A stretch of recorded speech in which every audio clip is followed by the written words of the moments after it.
Chers amis, c'est un plaisir et un honneur pour moi d'ouvrir ce grand colloque de l'Institut pour la justice. Permettez-moi tout d'abord de remercier chaleureusement chacun des intervenants qui ont accepté de venir aujourd'hui pour cette journée. Je souhaite également remercier tout particulièrement monsieur le sénateur François Zocchetto, qui est le parrain de cette journée et qui apporte tout son soutien. Il ne peut être présent aujourd'hui parce qu'il est candidat aux élections municipales, mais il a souhaité nous apporter son soutien et son parrainage. Je voudrais enfin remercier l'équipe de l'association et tous les membres et sympathisants de l'association qui sont nombreux aujourd'hui et qui rendent possible, par leur action, par leur soutien, l'organisation de cette journée. L'idée de ce colloque nous est venue il y a plusieurs mois maintenant, à la suite d'études qui mettaient en lumière le profond désamour des Français à l'égard de leur justice. Et je le dis avec importance, il est vraiment temps que nos décideurs publics prennent conscience du sentiment d'exaspération très profond des Français à l'égard de leur justice. Mon inquiétude, elle se fonde sur les chiffres que M. Kahn de l'Institut CSA dévoilera dans quelques instants. Elle se fonde également sur le dernier baromètre du Centre d'études de la vie politique française qui montrait il y a quelques semaines maintenant la défiance des Français à l'égard de la justice.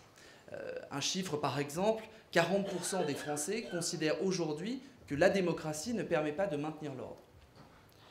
Il y a donc une réelle inquiétude à avoir quant à l'état de la société française. Et l'Institut pour la justice agit depuis sa création dans cet état d'esprit, dans cette volonté de rapprocher la justice et les citoyens.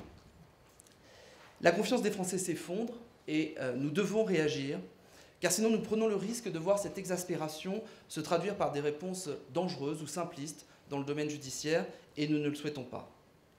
Je le dis d'autant plus volontiers que cette défiance des Français, elle est fondée et souvent tout à fait compréhensible.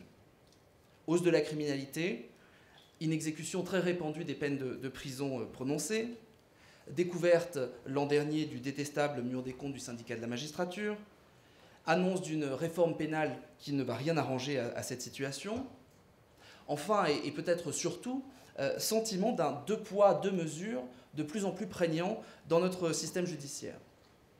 J'aurais pu citer encore bien d'autres causes de cette défiance, mais c'est précisément l'objet de notre journée, de notre colloque aujourd'hui, et un certain nombre des intervenants répondront aux difficultés de notre système judiciaire.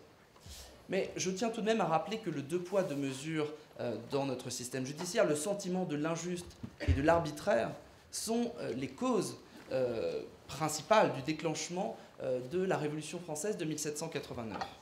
Alors, pouvons-nous accepter que notre système judiciaire, aujourd'hui en crise, puisse faire penser qu'il est comparable à celui de l'Ancien Régime? Certainement pas, et cela doit au contraire nous inciter à agir. Car face aux difficultés, en général, il y a trois attitudes possibles. La première, c'est le déni. Il n'y a pas de problème, tout va bien, circulez, il n'y a rien à voir, tout va bien dans notre système judiciaire. Il y a aussi l'outrance, le maximalisme, tout va mal, tout est catastrophique, il faut tout changer.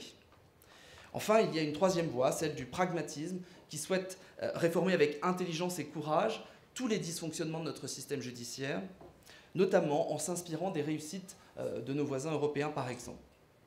Et c'est bien cette vision pragmatique et réaliste qui anime l'organisation de cette journée. L'objectif est clair.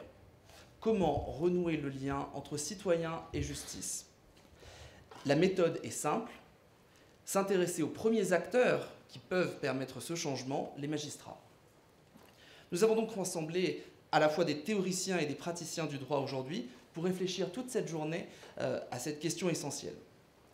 Nous avons l'honneur d'accueillir de très grands professionnels, experts reconnus de leur champ, et je voudrais d'ailleurs adresser un remerciement tout particulier à monsieur le professeur Jean Pradel et à monsieur Jean-Claude Magendie pour leurs précieux conseils dans l'organisation de ce colloque.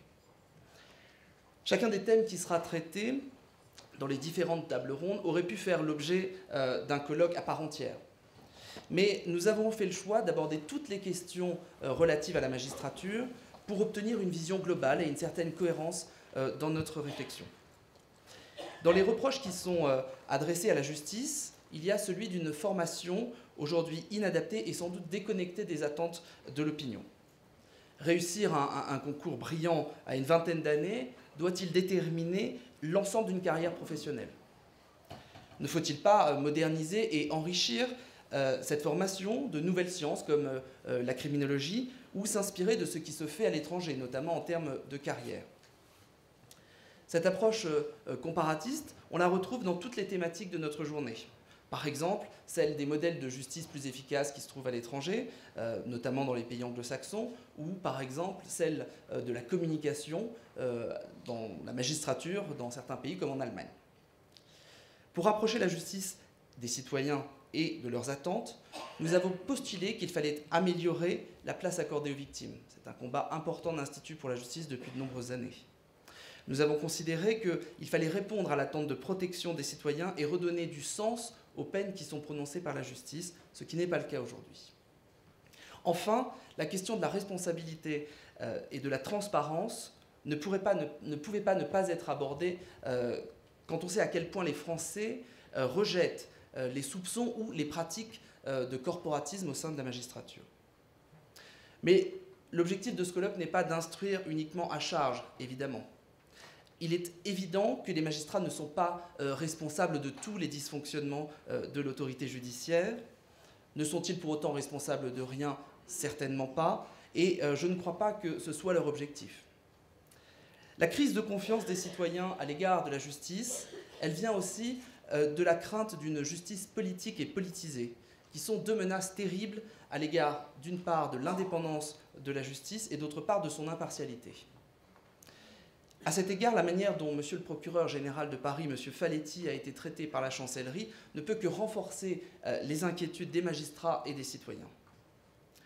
Vous l'aurez compris, il y a beaucoup à faire et sans doute la tâche à accomplir est immense, tant la défiance et l'exaspération des Français est ancrée et profonde. Faut-il pour autant renoncer, avant même d'avoir essayé de convaincre les acteurs de l'autorité judiciaire de la nécessité de réformes profondes et correspondant aux vœux des Français? Sûrement pas.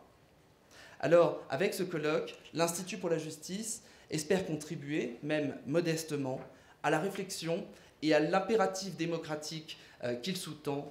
Comment renouer le lien entre citoyens, magistrats et justice? Je vous remercie et je vous souhaite une excellente journée.